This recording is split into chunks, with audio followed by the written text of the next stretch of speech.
Ортақ тақырыбы ұшқыш болар баламын. Тақырыбы келер шақ. Оқу мақсаты тыңдаған материал бойынша негізгі тұсын белгілеп алу және солардың негізінде мәтіннің мазмұнын айту. Етістікті тиісті шақта өткен шақ, келер шақ, осы шақ қолдану, каллиграфиялық нормаларды сақтау және жазу техникасын жетілдіру.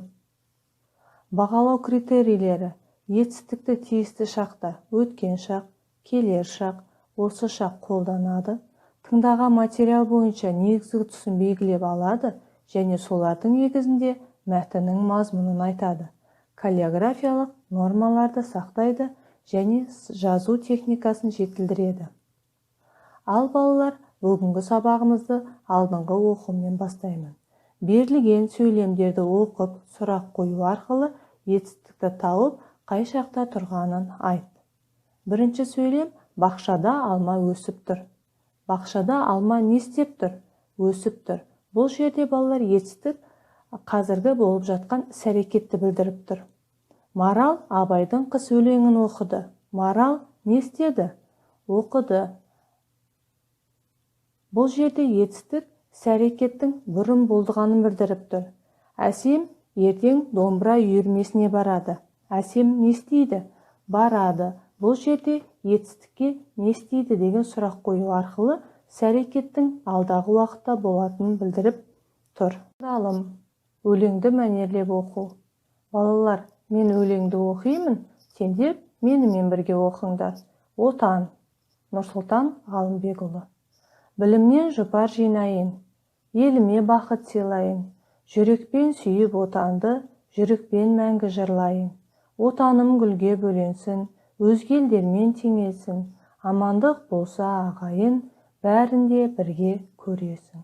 Енді бізге балалар тапсырма өлең тақырыбы мен мазмұнның сәйкестігін анықтау.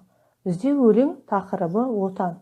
Мазмұны да отан туралы жазылған, демек тақырыбы мен мазмұны бір-біріне сай келеді екен.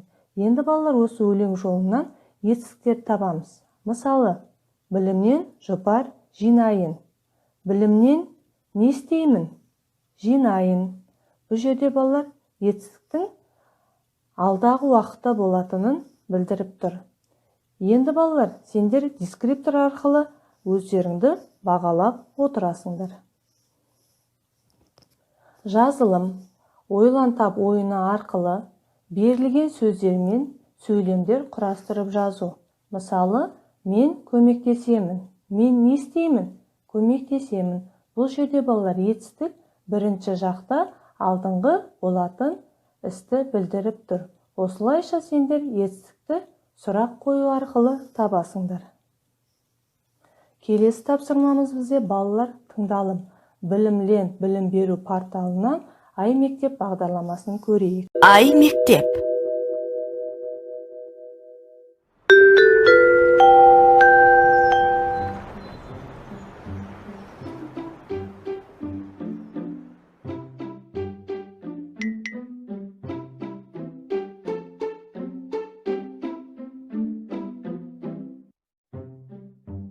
Алан аға, сіз ылғи осы дәптерге не жазып отырасыз? Болма? Бұл күнделік. Қойыңызшы, күнделік ондай болмайды. Міне, мынадай болады. Иә, ол оқушы күнделігі, онда сабақ кестесі, үй тапсырмасы, алған бағалар жазылады. Мынау да күнделік. Мұнда адам өзі істеген ісіне есеп береді. Алдағы ісін жоспарлайды. Ол не үшін керек? Біріншіден, өзіңді тәрбиелеуге. Екіншіден, уақытты тиімді пайдалануға. Үшіншіден, жазып үйренуге. Сонда қалай? Қара, мен саған түсіндірейін. Күнделікті әркім әртүрлі жазады. Мен мынадай кестеге 3 жаққа бөліп жазғанды ұнатам. 3 жаққа? Шақ, уақыт деген сөз. Адам әрекеті істеген уақытына сәйкес 3 жақта айтылады. Қазірге дейін, қазір және бұдан кейінгі уақыт па? Иә, дұрыс.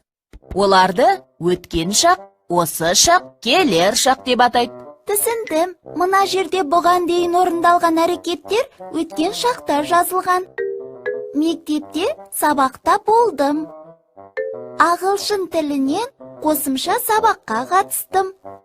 Бассейнде жүздім. Мына қатарда дәл қазір не істеп жатқаным осы шақта жазылған.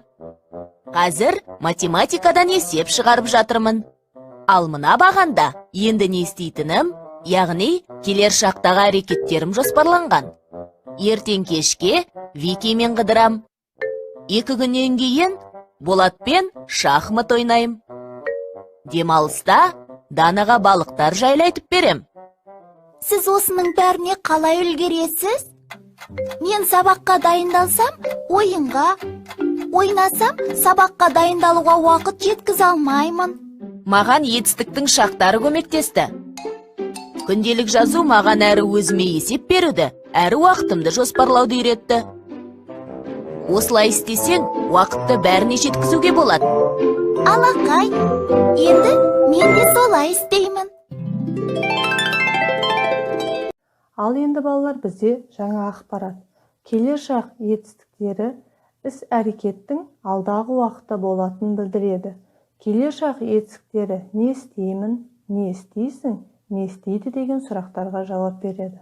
Мысалы, Аслан демалыста Астана қаласына барады. Не істейді? Барады. Бұл жерде іс-әрекеттің алдағы уақытта болатынын білдіріп тұр. Жазылым, болжа айдары әдісі арқылы өлеңге тиісті етістіктері қою арқылы толықтырып жазу. Мысалы, көкке ұшамын, ұшқыш болар баламын. Айтылым, сыңарын тап ойыны арқылы бағанның сол жағындағы сөздерді тиісті етістіктермен сәйкестендір. Мысалы, Мағжан келді.